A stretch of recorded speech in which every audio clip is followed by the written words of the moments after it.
Hey guys, welcome to The Bottom Half is Red.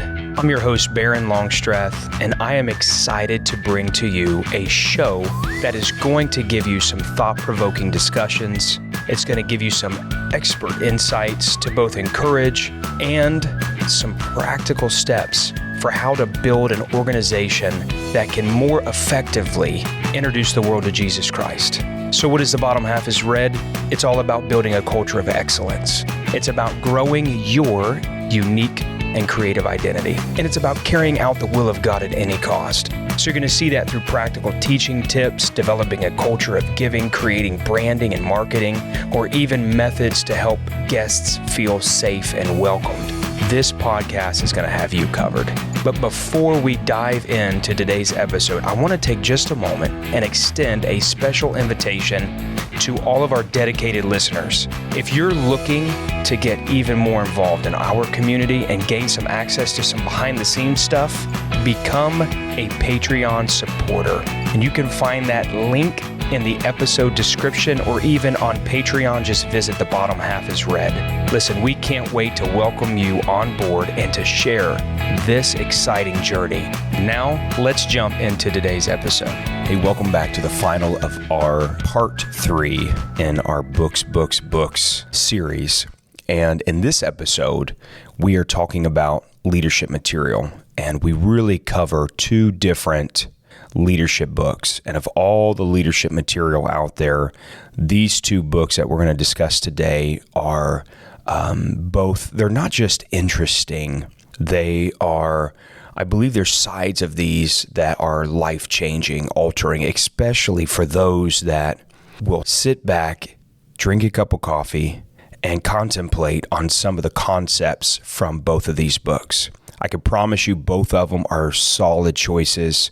Of all the books that we could have chosen, I like the fact that these 2 were brought to the table. So give us some feedback after this episode and let us know what you think about the final chapter of our books. All right, leadership. So leadership, it can be a fiction book, it can be a nonfiction book, but what was your book on leadership? So I chose, and that was a difficult one for me because I have so many different, there's so many different types of leadership. I wanted to go with one because I think it helped me in the early stages of building the church. It really helped me identify who we were, who we were supposed to be, clarity of that kind of thing, language, the whole 9 yards. But I chose a different one for the sake of maybe introducing something to the audience that they might not have ever looked at before, because it might not be seen in the leadership genre, and that's called Team of Rivals. And that's about Abraham Lincoln, 1860s. He joins the Republican Party maybe in the late 40s, mid to late 40s, something like that.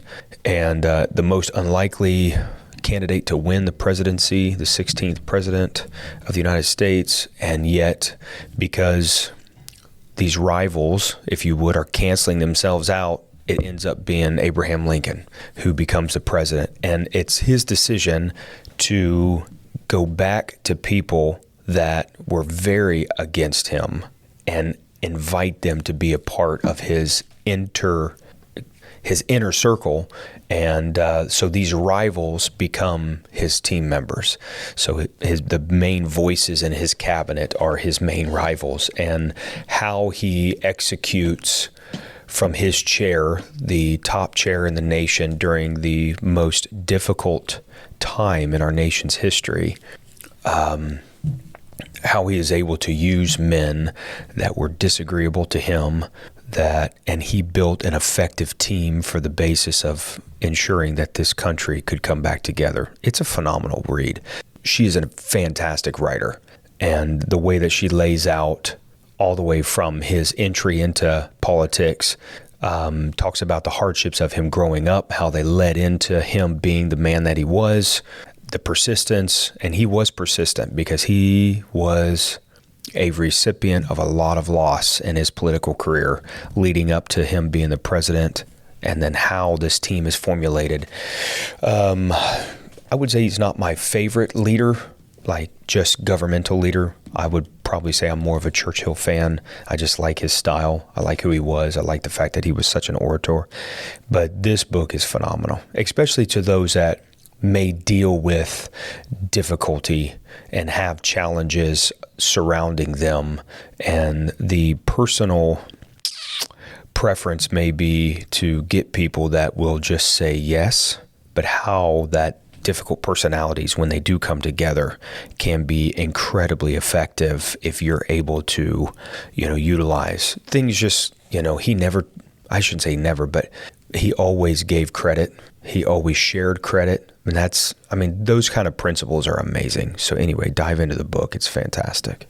That could be incredibly detrimental to you, though, if you have a cabinet of yes people. No leader wants like a bunch of people that are just deliberately adversarial to you, but having people that push back against you, yes, that can be helpful. And how effective it was, because these men were brilliant. Yeah. They were candidates of the presidency, and they were masters at their craft, and they had a lot of pull in amongst their own ranks. And so to be able to effectively use them was, it showed what kind of man he really was and what kind of leader he was.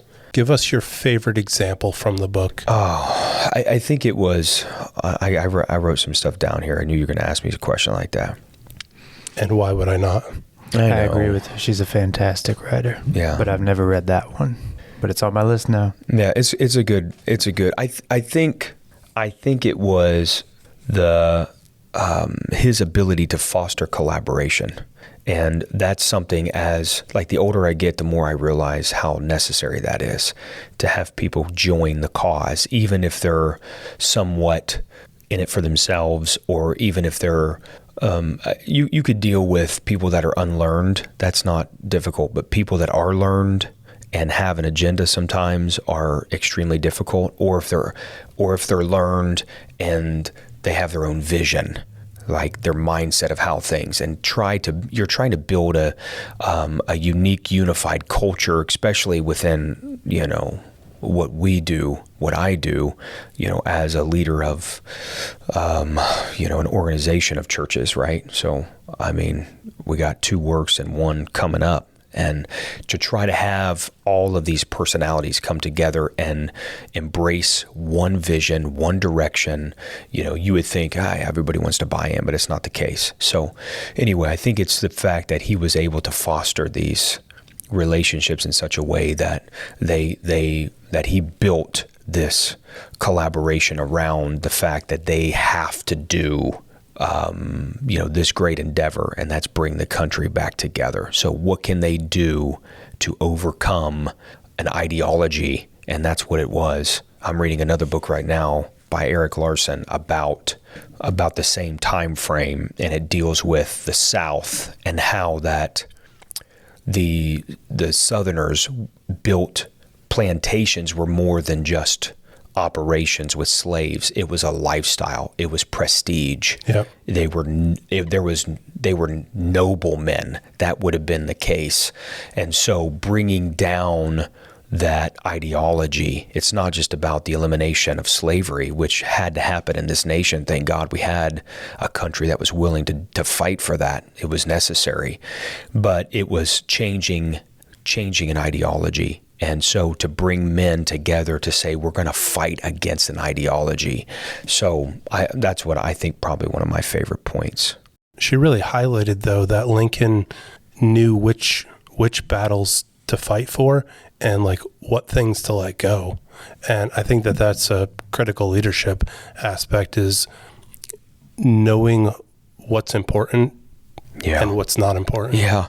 And that was a great point, Dave, because he allowed things to take place that other people were trying to say, you need to deal with this. Yeah. And he realized there's a bigger picture here. My preference, my comfort level that's not the thing that we need to deal with. That's not the thing that I'm going to focus on. That's not my position. My position is, and that's what he focused on. It's a great book. Yeah.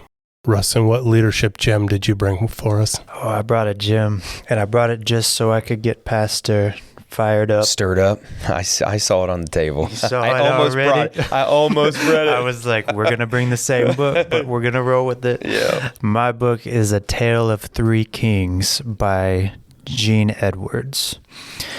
And essentially, I read this in probably an hour. Yeah. But it's one of those books where you pick it up, you're not stopping until you're like, I got time, 20 more pages, I've got time. It's very quick. It's written in like a fiction kind of way. Yes. But it's not fiction. It's not what you would call fiction because it's historical, but it's drawing out lessons between the three, what you would call them, the first three kings of Israel. So you've got Saul, you've got David, and then you've got Absalom. And essentially a principle that I would draw from it is the contrast between men that are led by their ego versus a man after God's own heart. Not only that, but the men's response to being affiliated with a man after God's own heart, both under leadership and under his leadership. And so it's a quick read, but it's one of the most impactful books. It just gives a face to so many things. Robert Greene has a book called The 48 Laws of Power. And one of the first rules was don't outshine the master, right? He talks about King Louis, and one of his servants throws him a big party, an extravagant party, in hopes to please King Louis. Well, the party's so great that King Louis throws him into prison for the rest of his life, right? He outshined the master. But this book draws out David by nature of being a man after God's own heart. By nature, just infuriated the man, Saul, that was driven by his ego, right? It was that response. David is a man after God's own heart. God blesses him. God gives him the increase. Saul has killed his thousands, but David his 10,000s, right? It draws up something in Saul. But David, he's just a man after God's own heart. He's just doing what the Lord told him.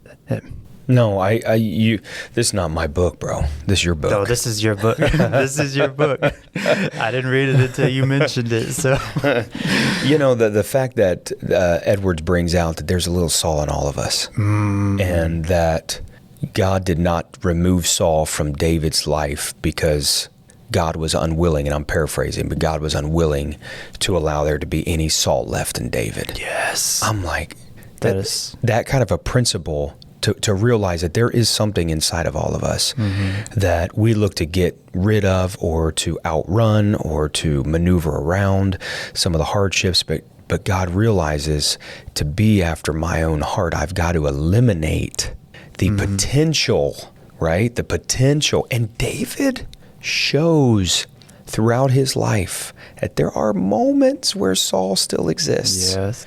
And you get what I'm saying? So, but I can't have a king. Like, David's heart is still after God, although sometimes his actions say otherwise.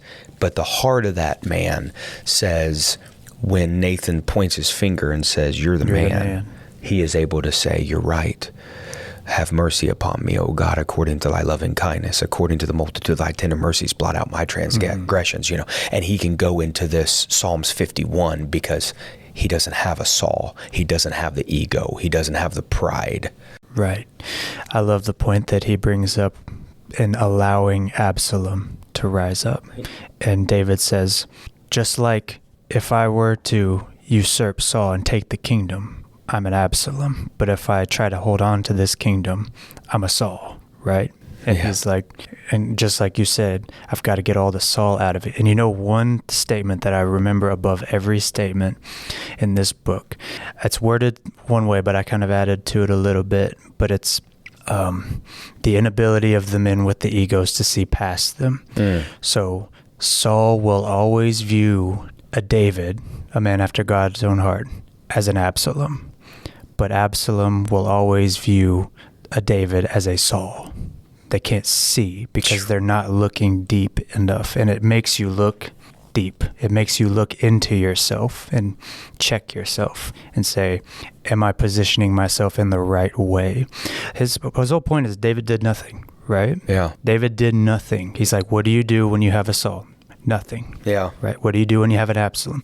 Nothing. And it's hard to have a leadership book that's not ABC. Here's how you get everybody to, be in unity at the executive meeting, right? But it's self-reflective in a person that is both under leadership and leading people. And here's the beauty of it. I'm going to hold this book. I just grabbed it from Rustin. Here's the beauty of it. There are millions of copies sold. And it doesn't say it on this, but millions of copies sold. And Rustin purchased it at a used bookstore for $1.95. Mm-hmm. And he said it took an hour to read. Now, Rustin's a proficient reader, so give yourself, if you're not somebody that throws yourself into books all the time like he does. Maybe like 12 hours, 13 hours. No, you probably do it in 2. But what I'm saying is the principle of that book, no matter what book you purchase, like if it's one of the ones that we mentioned, if it's one of the ones that your pastor mentioned, some resource at work or whatever, there is an opportunity for you to glean principles that can shape your life for 1 hour and $1.95. Mm-hmm. Are you kidding me? And you're not going to read? You're not going to be a reader for $1.95 in an hour? But the point I'm bringing up is that we have worldviews. I love what we've talked about. We've got worldviews, whether it's fiction, nonfiction, leadership book, whether it's a self-help book. I mean, there's genres we didn't even talk about, but whatever the case may be, like readers are leaders, leaders are readers. You've got to, if you want to, well, I'm not a leader. Sure you are. If you're a husband, you're a leader. If you're a wife, you're a leader. Firstborn, you're a leader. Yeah. You don't have you get what I'm saying? If you're a teacher, you're a leader. If you're trying to aspire on your job, you're a leader. That Tale of Three Kings would bless you on your job as an airplane mechanic or a helicopter pilot or, a quick trip worker or wherever. You have to go beyond your own perspectives, your own worldview, the way that you were, born and raised, and it gives you the ability to think beyond. Somebody has put forth effort, and a book like that, and I know there's books that we can say were not like that, but a book like that, in my opinion, was inspired by the Lord to reach its generation and beyond. Do yourself a favor, dive into a book like that. There's a quote that I love. It's by General Jim Mattis. And he says, if you haven't read hundreds of books, you are functionally illiterate and you will be incompetent because your personal experiences alone aren't broad enough to sustain you. And it's just the beauty of this idea that I don't have to live and learn every single scenario to benefit from the wealth of literally hundreds of people. I can pull that all in, and I don't have to walk a mile in this guy's shoes because he's already walked it and he's told me the lessons from the journey. I've learned today. I've got some books on my reading list. Yes, sir. Yeah. Well, I appreciate it. I hope you guys enjoyed this. Very informal opportunity to sit down and say, hey, reading makes an impact in your life. Be a reader. If you're a part of the Bottom Half is Red community, you know how we are. Check out our bookstore. I think Dave will probably add some of these to our bookstore. Check it out and immerse yourself and allow these books to take you to a place you haven't been yet. Thank you so much for joining us on The Bottom Half is Red. Listen, I hope you have enjoyed your time with us today and gained something of value. If you love what you heard today, please do not forget to subscribe to our podcast and leave us a review on your favorite podcast platform. This helps us. Your feedback is incredibly crucial, and we want to improve on what we're doing and to bring you the best content possible. You can find us on Facebook, look us up, Instagram, even YouTube at The Bottom Half is Red.